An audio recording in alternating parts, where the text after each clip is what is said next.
Бер өтініш, мен көңіл бұрып қойсаңыздар. Мен ұлытшыл емеспін, ұшын дайым қайталайым. Бірақ біздің елімізді қайсынысына қайрылба, крайний случай, маға қайрылғандар, как телевизордан көріп қайрылады екен көбі. Қырғыз тілі, мемлекеттік тіл деген бойдан қалтырып қалған нәрселерді алып салбайлы.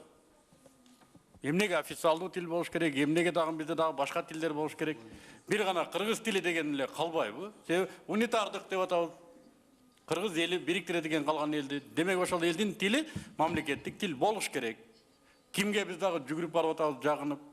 Ансыз деле орысша сөйлегенді қалағандар сөйлейді. Документтерді жүргізеді дағылы, собраниялары дағылы орысша болады. Бірақ елдің талабы болады бай, ошо нәрсені көңіл бұрбайлы. Сөз Бекболсун Дорубашевта.